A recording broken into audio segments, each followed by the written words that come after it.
Good morning, guys. What a week. What a week. I feel like I have to reintroduce myself, well, ourselves, to the much larger audience, which we just gained over 500 people or more. This is incredible. For those of you who've been with us for the past 2 years, thank you. And for those of you who just now, for the first time, hearing us or joined the family, maybe I should say, make us a part of your family, I want to thank you. I think it's really important that I give you guys a sense of who we are and why we have this channel and why we are fighting for the truth. We started this channel about 2 years ago. Although around that time, you had Tina and Michelle, who started all, was doing an incredible job. Terrell, you have Special K Tots, and many others. Somehow, I felt like I needed to do something. I needed to have my voice out there as well. And I don't even know really why that feeling was coming over me all the time. Because I'm a really pretty shy person for someone that will live a public life. And I also had and continue having an awesome career that I enjoy at a very young age. So the question all the time was to me, why do you want to do this? Why do you want to put yourself in social media? You barely speak English as it is.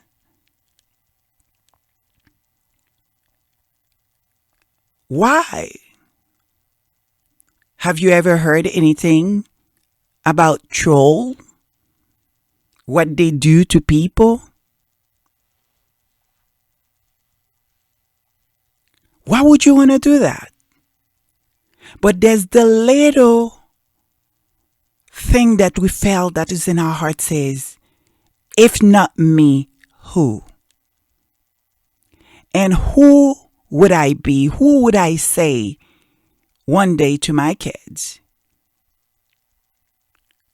What did I do? Where was I when they were trying to crucify one of us?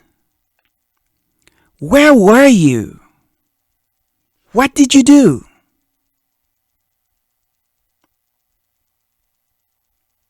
I didn't have an answer. So there was no choice. I know doing this was going to be bigger than Meghan, bigger than Harry. It was about all of us. We were tired. We were exhausted to see many amazing people, whether it's artists, whether it's players, whether it's our own dying on the streets. And it didn't matter what they say about us. It was always okay. It may be in the press for a day or two. It was okay. We always had to be the one who paid the price for everyone's mistake. It was always our fault. And to see this community, two women started defending someone that they didn't know. What they did know about her, what they did know is that, you know what, there was an injustice here. It wasn't fair. And I looked at myself. And I know I had to be a part of this community. It's not for anything else. It's not for money. It's not for fame. It's not even for to be popular or anything like that. Because most of you, well, you know me on the mic, you still don't know exactly who I am. I go by Lady Sussex.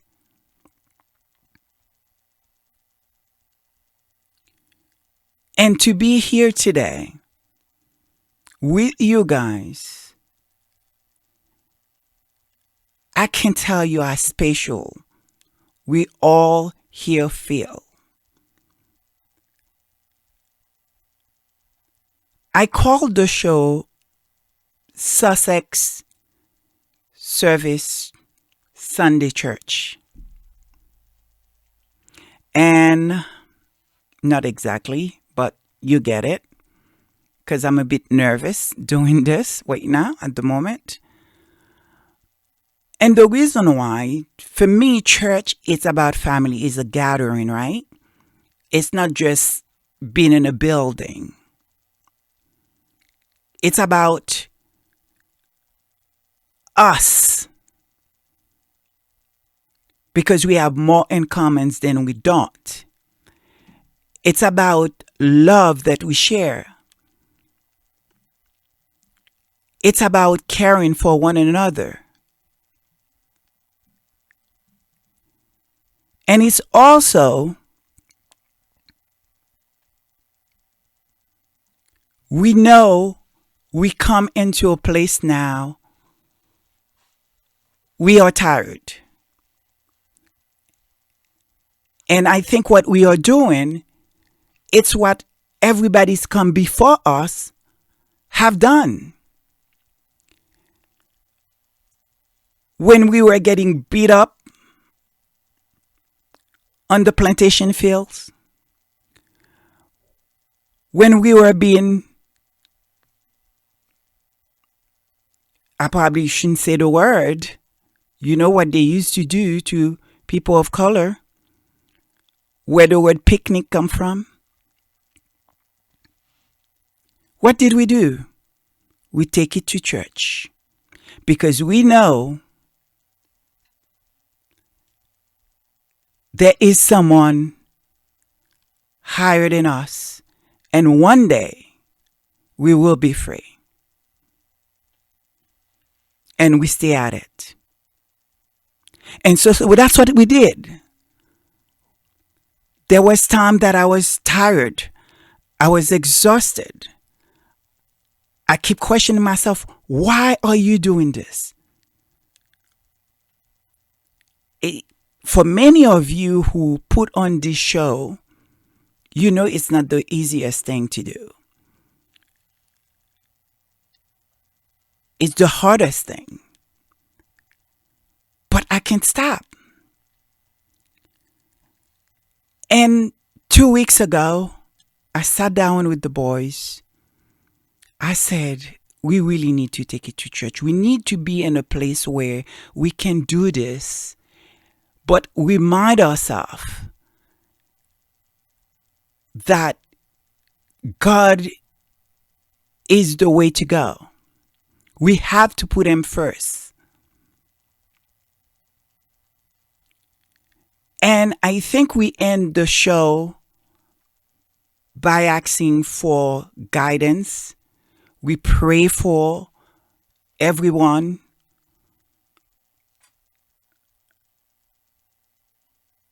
And the prayers went up.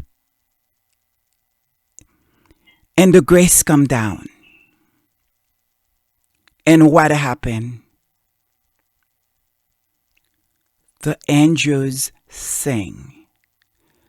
Mr. Byron hear of us. I don't know how.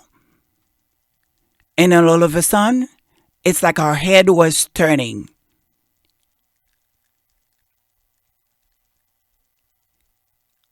Our angel was listening to us. And I could not believe where we find ourselves and the responsibility we now have to all of you. Because at this moment, I know that, we change forever. My insecurities feel like it's washed away. Everything that I was worried and concerned about felt like it's washing away. And I have changed. We have changed. And we are changing together. Sorry that I'm getting emotional, but this is where we are because of one angel decided to listen to us. Mr. Byron from the Royal Sussex.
Guys, what do we have to say? I'd like to reintroduce you guys. We have George here and Charles. So, Hey, how you doing? Charles, what's going on? Nah, doing all right. Pretty heavy intro, very emotional. So, but certainly well meant. We're all, I think, really super excited about what's happened in the past 7 days. So thank you, everyone, for all your support. Yeah, it's heavy for sure, but in a good way, in the best way. It's one of those things I think, well, speaking for Charles and I, we no longer feel just like guests. We're a part of it in a whole new way, and that's not just the past week. That's been a build, and I think that's even more accelerated with what happened this past week. And I think we both just want to say thank you so much to Baron and to everyone who's shown such incredible support, and not just for subscribing or listening or any of that, even though all of that is truly incredible to see that happen. But also thank you for being who you are, for the inspiration that you give us, because I think both of us, neither Charles nor I, really had any awareness, to be perfectly frank, of the royal family, of the kind of what goes on with royals from England. None of that. That was not something that was a part of our lives. And through this show that we've been putting on with the Lady Sussex, we went from being kind of unaware Americans to interested parties, because on the one hand, it is something that just matters. It is bigger than just kind of royal watching. It's not royal watching at all. It's something that's much bigger than that. But it's also something that we've been able to have a first-hand view into the Sussex squad community, who you all are, the type of people that you are, and it is nothing short of inspiring to see just the type of people that you are and what you care about and how you uplift each other. And so thank you so much for that too. Wow. I'm trying to compose myself to get in to actually start with the show, but the emotion is still there. So I apologize about that. Okay. So today, God, oh my God. I'm so sorry, guys. Okay. Today we wanted to take a look at all these headlines, all the boys on the street, and ask ourselves, are we paying enough attention? You know, we have receipt on everything. Oh, yeah, yes, we got receipts. We got receipts. He said, not only that, but look at here. Look.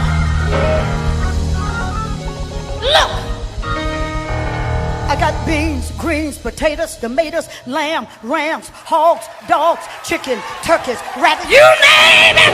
God damn it. If there's, the squad are short nothing but receipts. And, you know, guys, Meghan likes to say, make that make sense. And so we are going to keep asking those questions that need to be asked. Hopefully that will lead us to a place that it makes sense, at least to us. Exactly. You know, like, what is guiding the decisions by the royal family for when they speak out versus when they stay silent? Why does the British press focus on the things that they do and push the stories that they push?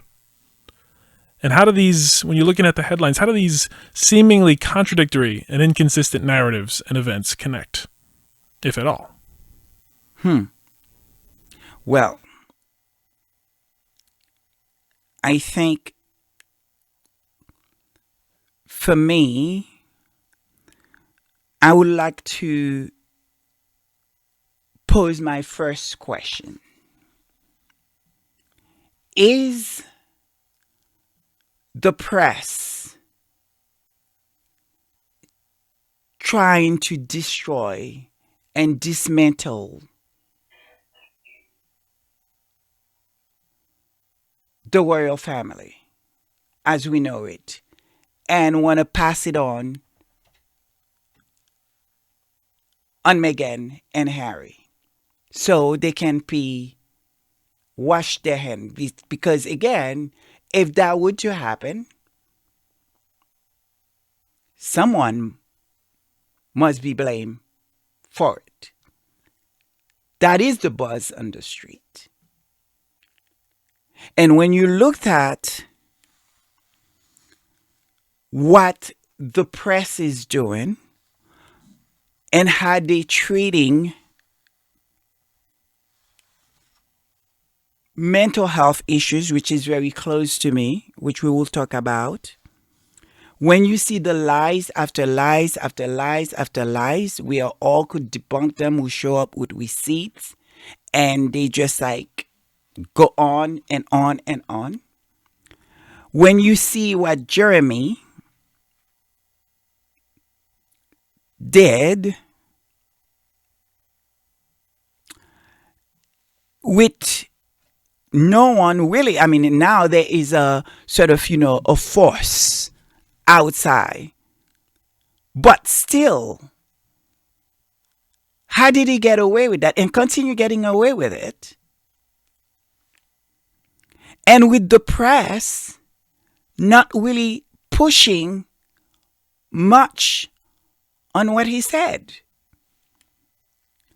When you looked at Camilla Tominey, which a name that I don't think I think that's probably the first time we name her here on this show.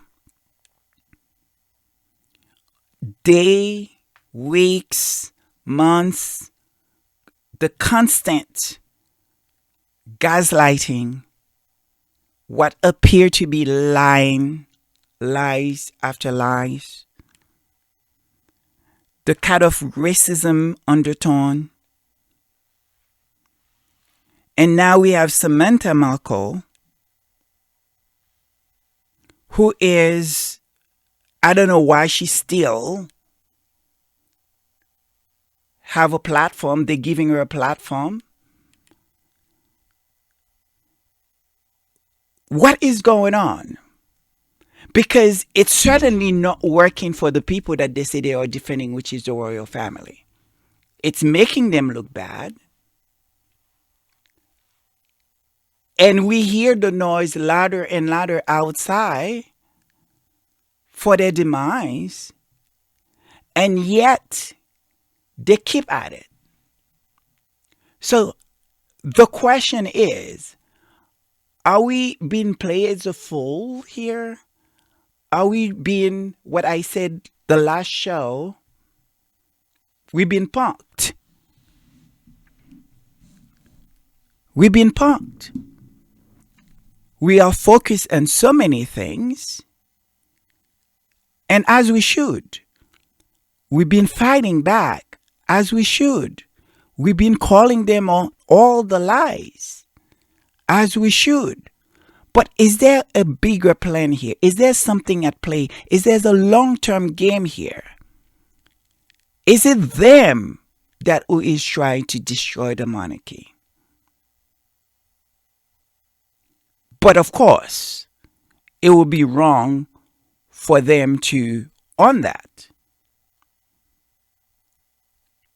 So, who are we going to crucify? Oh, we have a black woman, a biracial woman.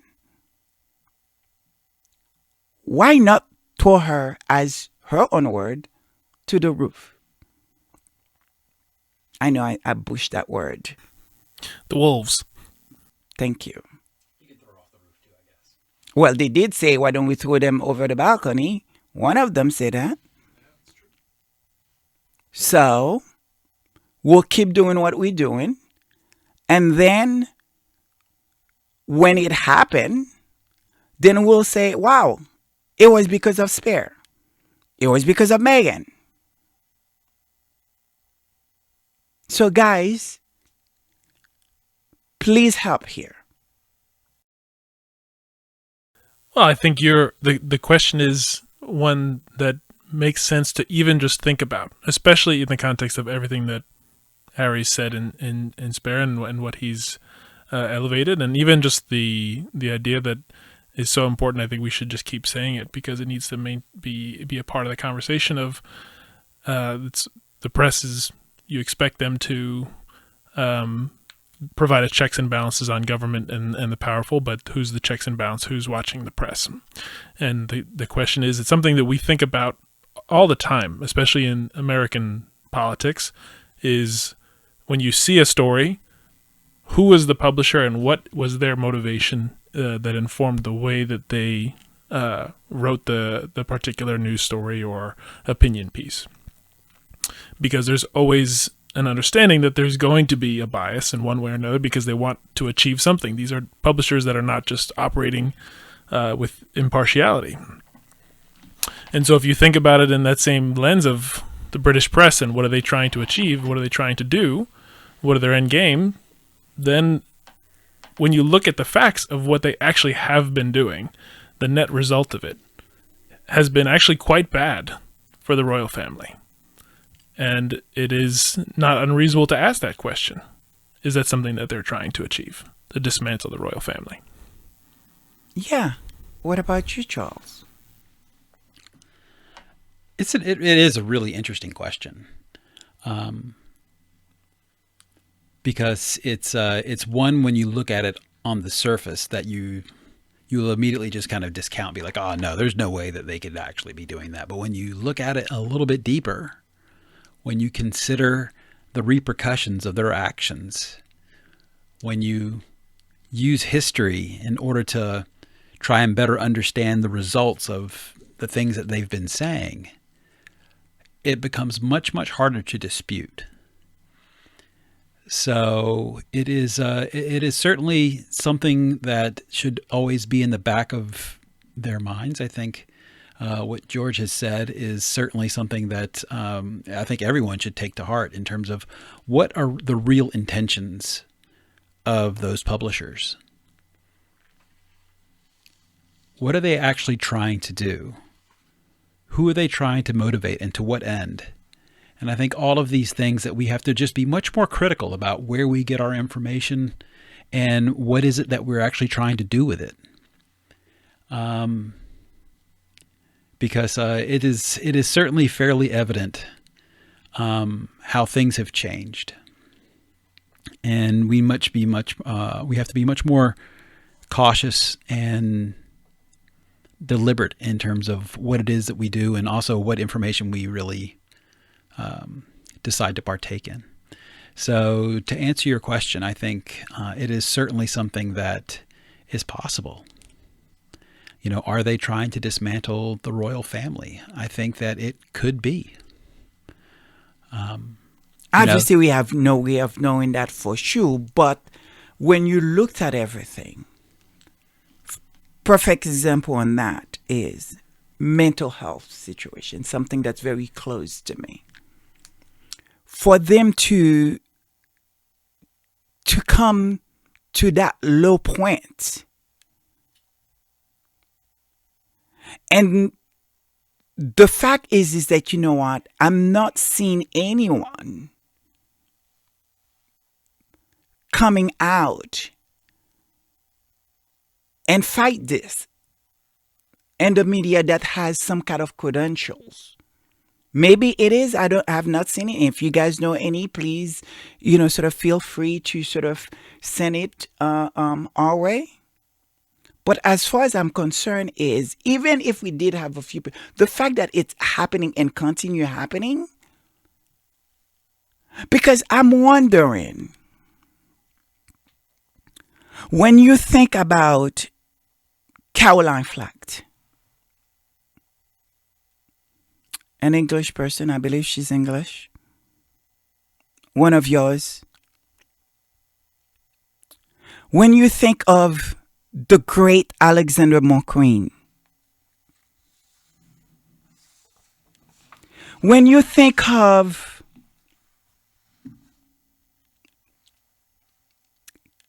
sorry guys, Kid Space,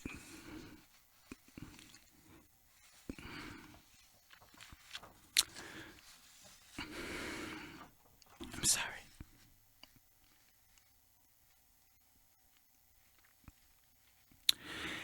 Annabelle Nielsen. Many of you may know her, but many of you may not. Beautiful girl. She used to be a part of a show called The Ladies of London. She was a very good friend of Alexander McQueen. She took gone too soon because of mental health issues. A beautiful Kate Spade left her daughter. Brilliant designer.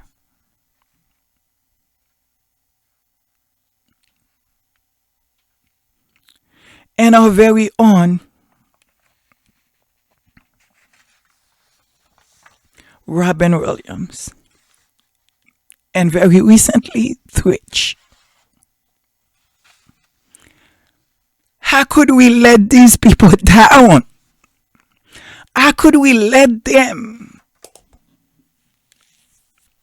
down and allow these people to be out there, say the thing that they were saying about mental health? What they say about Meghan, as though she needed to do it. That was the only way that she was going to prove that she was telling the truth. That's not something that we can let pass by like that.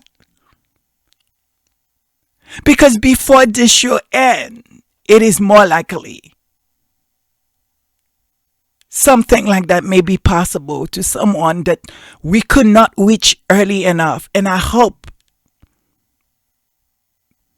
they get help before they go down that route. How could we? Is that where we are now? After all the work we have done to get into a place to be able to speak on mental health issues, trying to recognize it. How could we let anyone with a big platform like that say the thing that they are saying? Especially people that were close to the royal family. And them, they didn't say a word. It's certainly not making the royal family look good. In fact, I will argue, as vile as they are as human beings, but we will be looking at the royal family much more because they're the one that was not saying anything. You have William's wife, because I would not name her, and I hope I don't name her, because to me, I don't know what she stands for. She's voiceless. And so to actually call her out, and I don't know, and like, I have nothing against her. In fact, I think I was a huge supporter when she first come in the scene.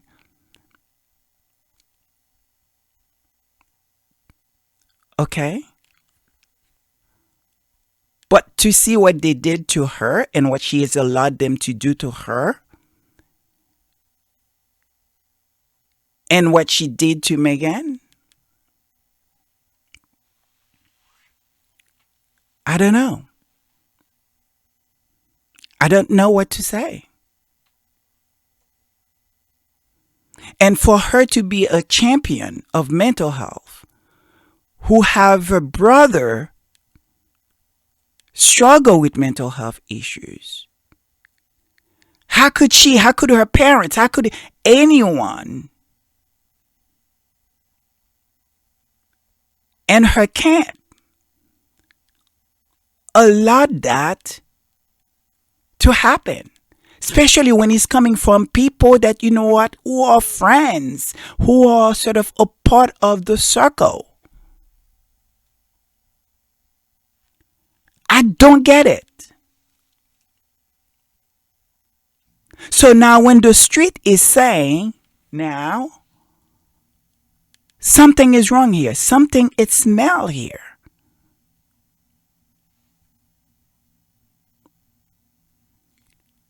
And you know, guys, every time these people come out and they say what they say about mental health, they try to discredit people or try to make people look like they're crazy. Because one of the things that, you know, Meghan, that's parallel with Meghan and Diana. With Diana, she was young, full of life, full of everything, coming into the royal family. And somehow, before she leaves us, the only thing that they were able to have on her, the only able that they could say about her is that she's crazy. And we all know that she wasn't crazy. And with Meghan, they're not saying she's crazy. In fact, they say that, you know what, she doesn't have no mental health issues.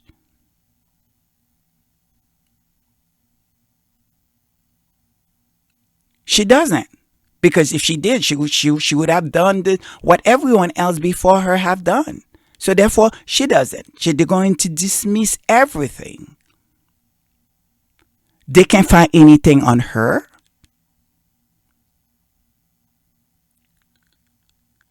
They try. It's not because of lack of trying. So what did they do now? They find people who knows her, either to say foul things about her, or people like her sister using her to dirty her. So, guys, the thing is that Diana had in common, I think, with Meghan Markle, is that the two women, when you looked at their life, you have Diana enter the royal family pretty much clean, 19, virgin, barely live life, right? So there's nothing at all that they could have said about her. They could not have put anything bad except saying that she was crazy. So for her not to be believed, she was paranoid, right? And now you have Meghan, who also, for a woman that lived a long life, 36, Diana was dead by 36. To have a life that clean, it's incredible. And so, what are they going to do? What do they have to say? Because it's not because of a lack of trying. They try to find anything at all. Nothing stick. And so what are the result of? Oh, we have to get her dirty. She cannot be that clean. She's not going to be that clean. Not after we're done with her. So we're going to get her sister to do the job. And who knows, we'll put on pressure, we'll do everything, and maybe she will leave us still. Because she stole our prince. She's the reason why for Megxit. In fact, they call her Megxit. So, when you look at all these, when you see what is happening, then you can understand why the street will say what they said. Because it does not make sense that if the royal family, at the end of the day, this is their own, Harry is their own, whether they like Meghan Markle or not, whether they like her kids, they got that blood. The so-called blue blood, they have it now. And for the rest of their life, whether it's long or short, they are related. And how could you let them do that to your own family? Right in front of us. For all of us to see it. In my opinion, when I think of the role of the media supposed to be playing, or should play, is to defend the truth. Is to always tell the truth. Tell the news, not becoming the news. So, how could we not ask this question? How could the street not asking this question? Me personally, I would love to see Mr. Byron do a show on that. Because to me, he is a scholar. Yes, I said it. I think Ivy is from Sussex Global, UK. Pebbles from Facts and Two Cents. I think Miss V is.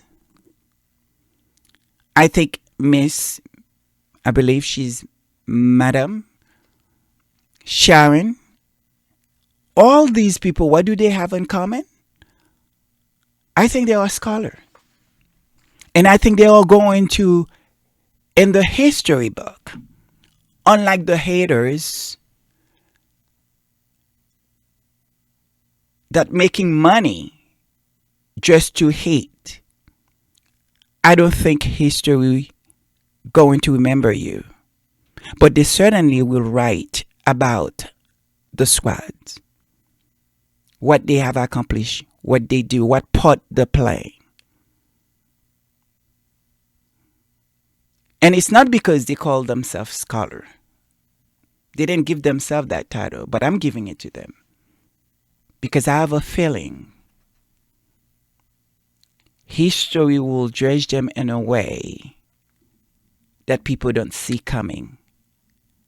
Because they are extremely smart, extremely intelligent. And by the way, what does it mean to be a scholar? Because for everyone now these days, you hear they are a scholar, whatever that means. Well, I'm giving them that title. So, guys, help here. No, you're on I've a been roll. talking I don't for a know. long I time think now. we should let you keep going. No, I think I don't think you want to do that. It's one of those things where I think everyone who is engaged in this subject, regardless of what they believe, which side, for lack of a better phrase, they're on, it's very easy to get caught up in the minutia, to get caught up in the specifics of the headlines and the stories of what's going on in a particular week. But to your point, it's really important to take a step back and to look at the bigger picture and to ask the questions that should be asked, which sometimes we may forget to ask ourselves, but that's hopefully we have people around us that can help us remind us to ask them, which is why is this happening? What is the reason? Why are the different actors choosing to act the way that they do? And whether it's one headline and how it's expressed for Meghan versus for Kate, or if it's the platform that Samantha Markle is being given, whatever those things are, to kind of take them up to the abstract, not just as a single instance of a headline, but as a part of a overarching strategy that someone or something may be trying to achieve, and to try to understand that, because then that way it's easier to fully understand and then actually address it in a way that's meaningful. Because it's, for me, the mental health issues, it's huge. Because as I said before, every time that, they come out and say things that were just completely not even bizarre. I don't have really quite a name for it. But all I could think of is those people's family. Whether it's Caroline Flack, the family and friends of Robin Williams, Thwitch, Kate Spade.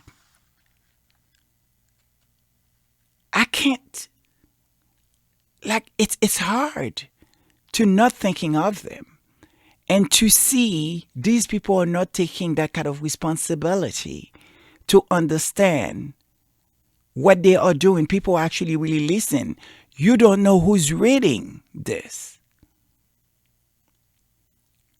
Because if you're looking at all the names that I just called, and the outside looking in, you would have said, oh my God, these people, they have it together, and they're rich, they're famous, and they have all their lives to live. And,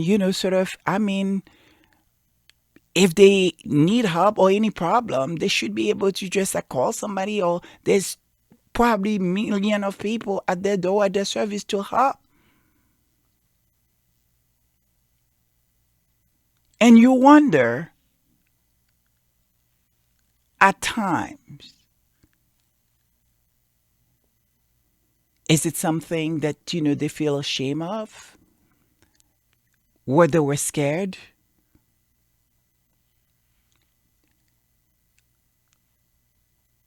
You have to ask this question. And I think about the family and friends and everyone they left behind and people who loves them. And for me, it kills me to see people that I care and I love that had opportunity to actually, whether it's to be in the same room with them. Like Alexander McQueen, oh my God. I don't think you guys understand the brilliance of this man. The loss we have in the fashion industry once we lost Alexander McQueen. The talent. And strangely enough, this is what William's wife wear was a McQueen wedding dress. On her special day. Did anybody at the palace think of that?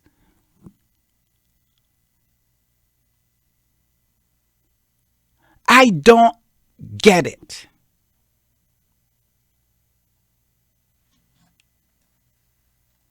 And I'm now going to move into the BBC Beyonce thing. I don't feel like I want to say anything. I want you guys to say something. Because Don't you know all black people look the same? That's clearly what they think. It's obviously what they did. It is one of the craziest things I've ever seen. It's literally, if it wasn't so offensive, it would be laughable. First of all, Viola Davis and Beyonce don't look anything alike. If you put them two side-by-side pictures of just people who you don't even know, if they were just random people and not international superstars, then you'd be like, these people look nothing alike. But she's Beyonce. She's probably one of the most famous people on the planet. And she does look nothing like Viola Davis, who is a superstar in her own right. She's an EGOT, for Christ's sake. So the whole thing is just just pathetic, really. And as I said, if it wasn't just so insulting, it would actually be funny. One of the trends that I noticed that are happening is that, they're subtly attacking anyone that was attached to Meghan and Harry. And I think if you're looking at the Netflix, Beyonce texts Meghan, and I wonder if that was the point here.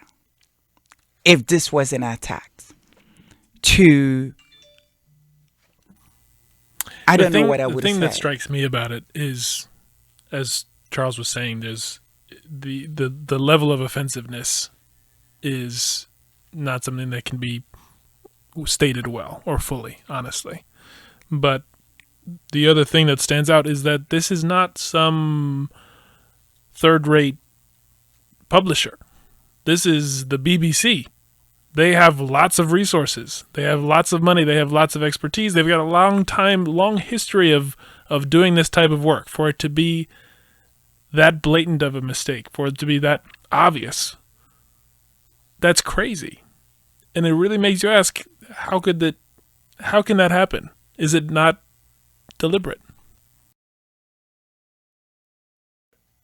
The casual apology. And it really reminded me of a conversation Byron was having with Miss Lauren the other day. I hope you guys go and check her out. And I hope you guys go back and watch that show. And Byron was making a connection about the color purple. It was right after Miss Lauren was talking about the fatigue that we all have. And I would like to guys to hear a piece of that. You ready for me to take another one of my odd turns? Okay. Okay, Now, go ahead. you said fatigue. I have a theory about Sophia on Color Purple. And I think that Harpo had worn Sophia down and gave her when they were trying to break her, not just Harpo, but Harpo was encouraged that he needed to break her spirit, make her less proud of herself and feeling, free and full and whole. And so, do you remember the line where they said, if it wasn't for you, the white folks would have never got her? Do you remember that? And I do not remember the details. I could only handle that movie once, I'll be honest. It hurt me. Just like me. I'm one My of little those gentle flower spirit, it hurt me to watch. Okay, right. You're just like me. If it's a movie that goes there, I call it a one-off. I couldn't watch it twice. 12 Years a Slave, I could only watch it that one time. Oh my but gosh. when they had told him, they said, the white folks would have never got Sophia if it wasn't for you. And he said, that's a lie. That's a lie. But the thing is, he kept trying to break her down and had her so defensive and had her so agitated that when she got into that exchange with, what was it, the mayor's wife or whatever it was, that she could not back down for her own self-preservation. She knew she could not pull it back. So she said, get my children out of here, because she knew that she might die that day. And I think that that's what happens so often with Black people, is that you have had to sleep with your fist balled up, and you've had to have that fight and flight feeling all these years, all this time. Sometimes in the workplace, sometimes with your partner, sometimes with whatever. And so when you get to that certain point, you don't have it in you to back down, because all you know is I'm going to have to fight my way out of this. Yep. Yeah. I think that says it all. I don't think I need to add anything else. I would love for you guys to think about what Byron just said and what Miss Lauren have said.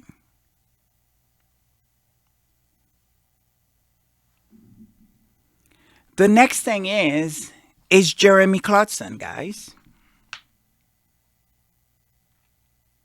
So what do you guys have to say? Because it seems like there is about how many women come out? The headline is that the Ipso is back. I mean, I don't know if it's again or if it's finally, but going and doing an investigation into the column that was published. And it's one of those things that's shows the parallel worlds for people of color versus white people. And this is me speaking as a white person. The difference between how you see Beyonce get treated or how you see Meghan get treated versus you see a whole bunch of people who are maybe not even famous, not even having a platform, nothing at all, going and stand up and say, no, this is not okay. This makes us feel unsafe. And they go and make those complaints, and then something actually finally not gets get done. them yet, because at the end of the day, sort of, I don't know. The verdict is out on that. I will have to see it, because it will mean that, we are doing something for hold up. person of color. Let's So just all just be very don't know. honest The with verdict each is other. out on that. What kind of investigation are they actually doing? That is just a very nice, playful way to say they're making up their minds. This is one of the most famous men in Britain, one of the most famous men in the world, who says all of his stuff not behind closed doors, but on a mic, in front of a camera. It does not take. And a paper. That's what I'm saying. It takes literally And writing. 5 seconds in Google to figure out everything that this guy said. Does not need a big investigation. Well, the one 44 thing, million people are on this dude's Twitter handle. the one People thing know I what he says. would say that maybe it's me being optimistic anyway. Maybe it's overly optimistic. But what I would like to see happen is not an investigation to confirm whether or not he wrote it, because obviously he wrote it and obviously it's abhorrent, but the investigation into how it got through all of the editors and publishers at The Sun. That's no mystery either. And my thing is actually not even necessarily about that particular article. What I was referring to in terms of the investigation is the pattern of behavior this dude has. Because it's not the first time. It's not the second time. It's not even the third time. This dude has a long history of saying vile stuff. And so, again, you just kind of, the reason why he's not on the BBC right now, and the reason why he's on Amazon, is because he punched his producer in the mouth because he got a cold steak. This is just who this guy is. So that's what I'm saying. It's a question of, okay, well, what are you actually investigating? They're going to investigate, okay, well, what hit to the bottom line is going to happen if they actually take this guy off the air, and whether or not it's actually going to be worthwhile for them.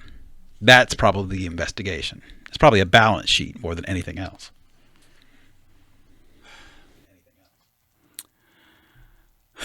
Well, I guess we'll wait and see. And as we're moving to our last topic, someone that I never wanted to mention her name on this show, but it's a must. I know the squads always call her out on what is very obvious to many people. It's her biases, her lies,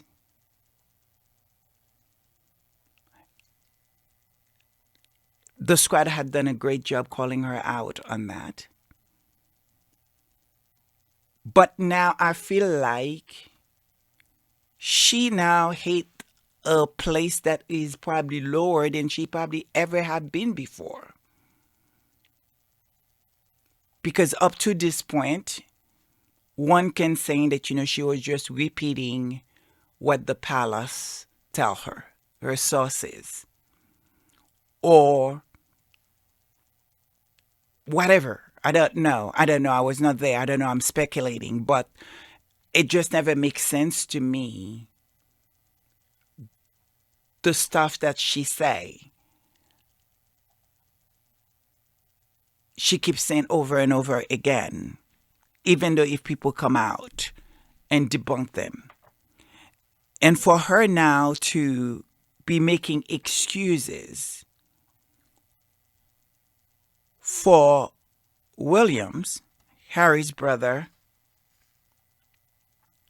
defending what's very clear to us, abuse. There's no other way of calling it. It was abuse. It was not child play. It wasn't two kids playing. In my opinion, from what I see, it was abuse. From what Harry said, how Harry said it was abuse.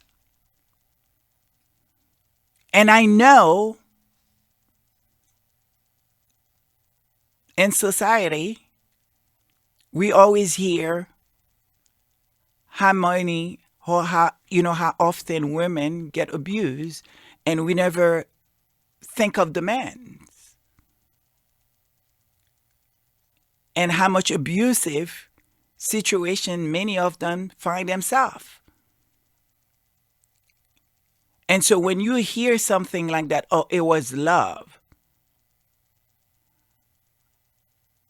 36-year-old man, I think by now he knows what love is.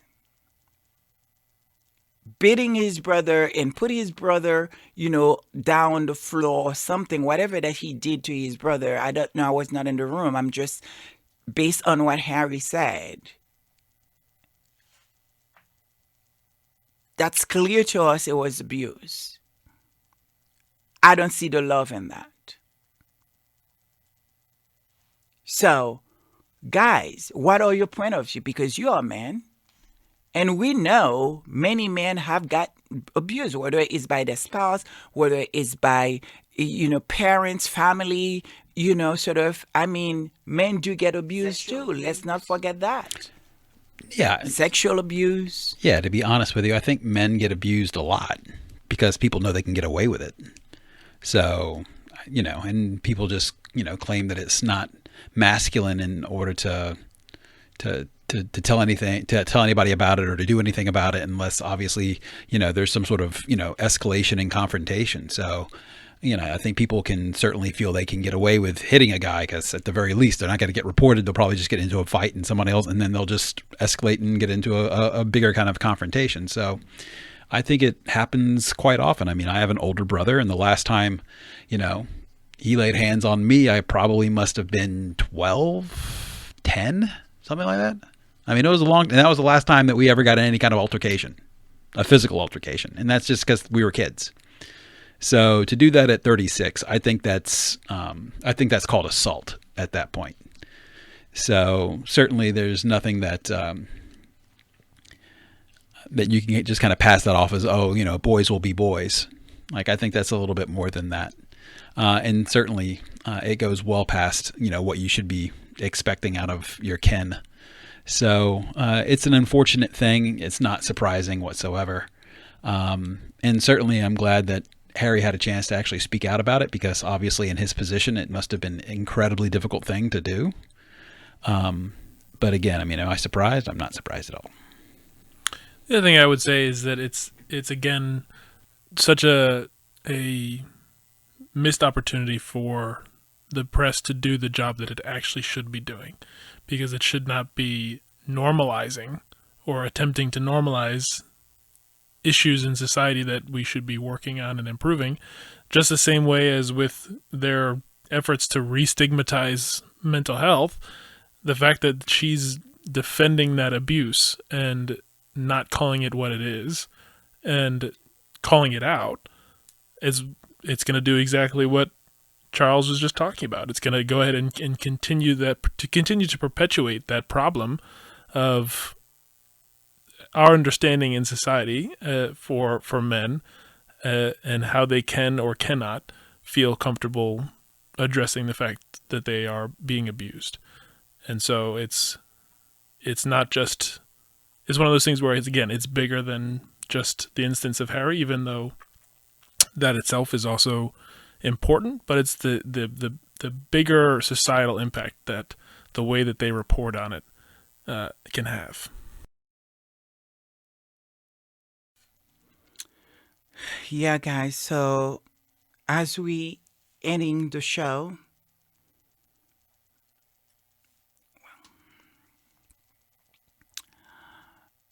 I have one more question to ask you guys, because this one, it's Harvard honor Harry's brother, wife, a degree. And I know you say, Lady Sussex, what the heck you talking about? You have gone mad now. No, seriously, think about it. Why did she go to Harvard? To do what? To meet what? To speak on what?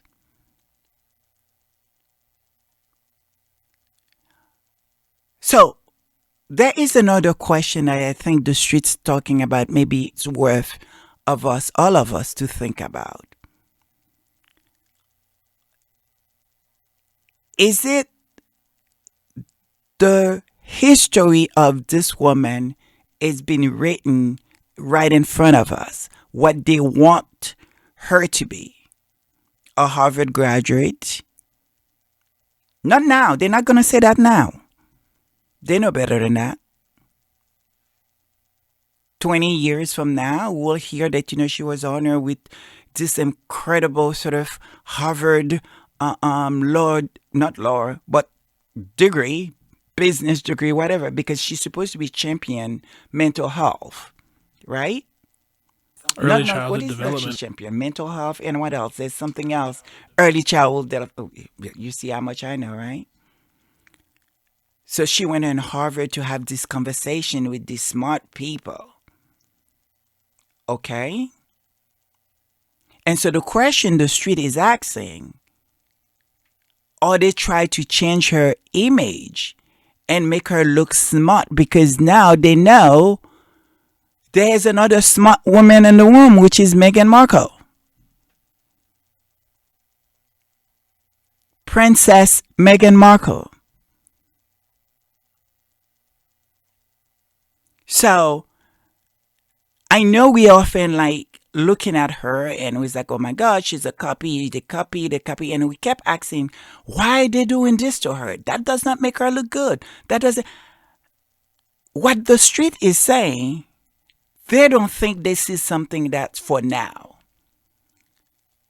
They try to create her whole image, or at least that speculation that they try to create an image for her where that story will be told in a very completely different way. She'll be known as the style icon. Of course, they'll be able to show. They'll be able to show that.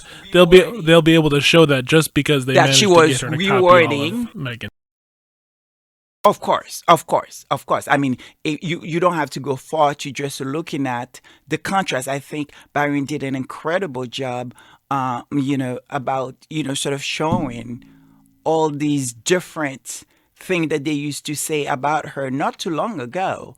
And then now that, she's showing Meghan, what it means to be stylish. Really?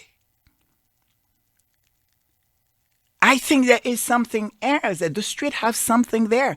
Or they try to prepare her and change her.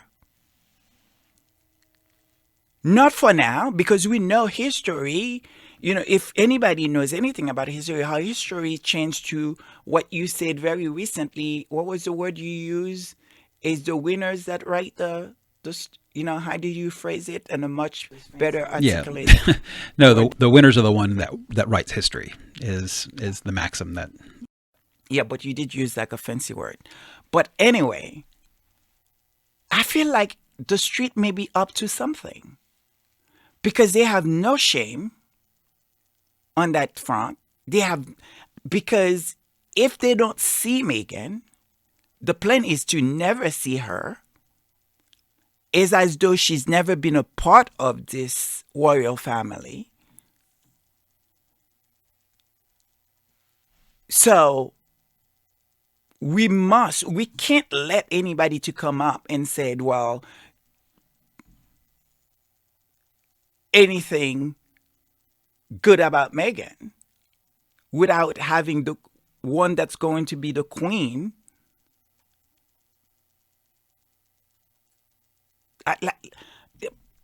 Do you guys see where I'm getting at, where the street is getting at? Can you guys articulate what I'm trying to say maybe in a much better way that I can articulate it to the audience for them to understand what I'm trying to say? It's fairly obvious that Kate hasn't done much with her platform.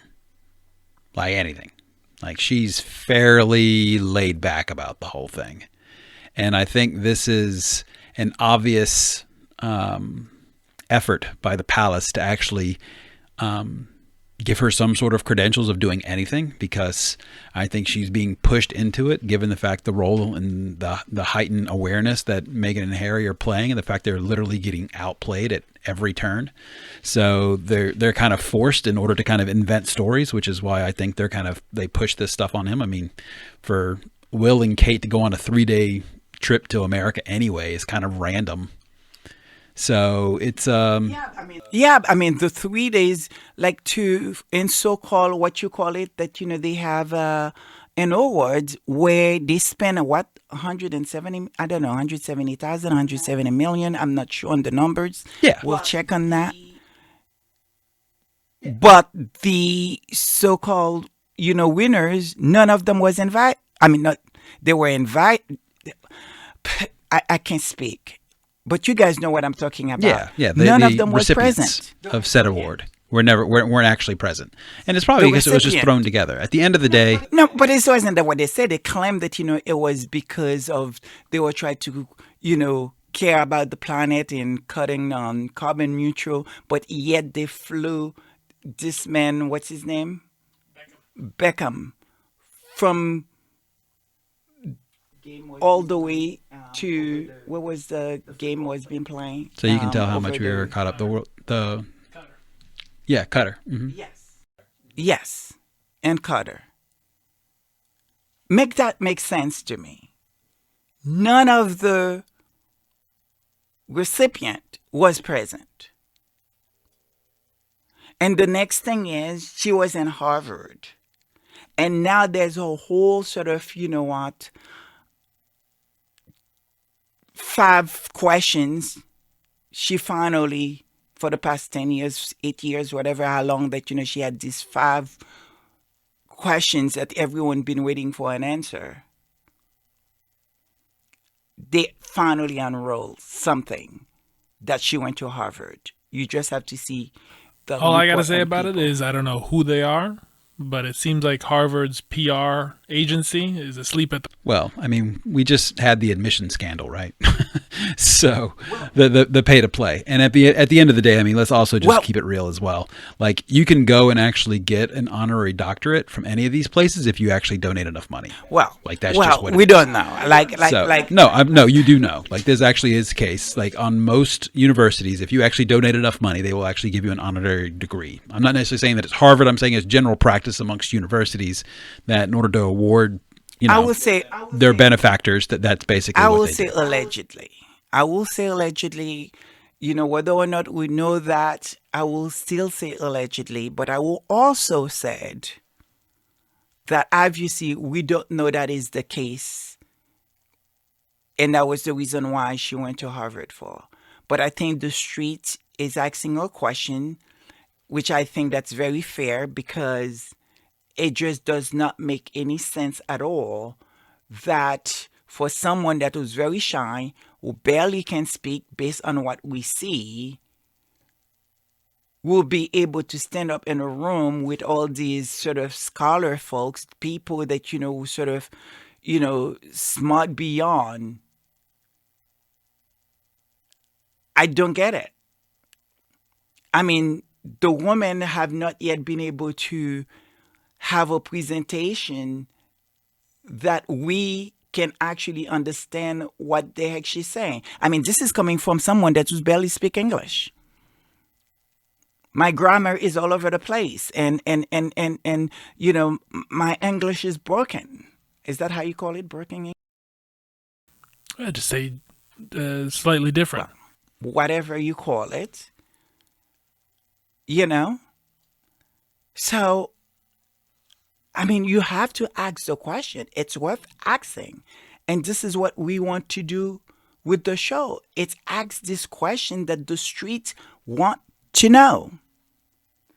So we'll continue praying, guys, because we need to pray for these people. We need to pray for us. Most of us, we need to pray for the squads that is doing incredible job out there. And we also have to pray for Meghan and Harry and their family, because if any of these things is true, they're going to need us. They're going to need our prayer. We have to be able to find a way to protect them. because we know how that always often ends. And it makes you wonder if a part of Harry spilled his guts, if it's for history, just in case, something that I don't want to think about. Well, I think to end with the prayers, and then on that note, what Harry specifically has done is what we're going to pray for everyone else, for the rest of the royal family, and for the British press as well. And that is something that you'll actually find. You can go pick up your Bible and you can see it in John. There's 2 verses. There's chapter 8, verse 32. He says, "Then you will know the truth, and the truth will set you free."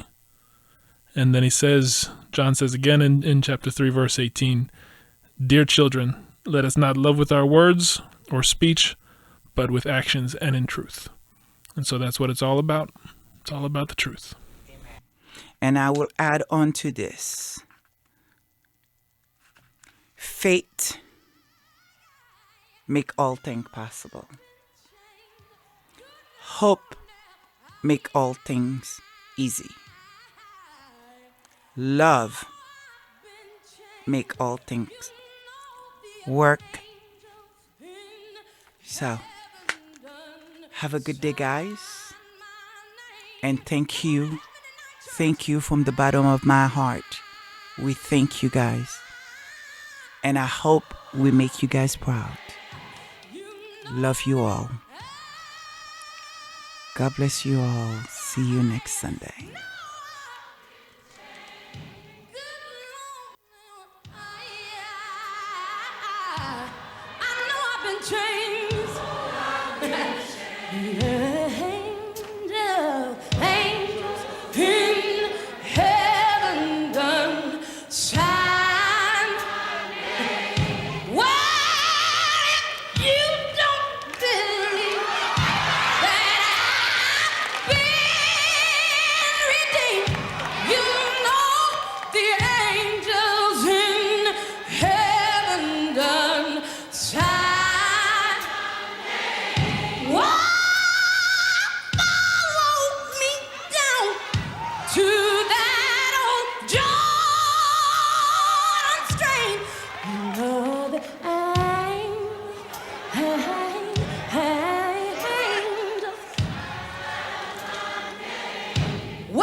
It sounds good to me. I know I've been changed.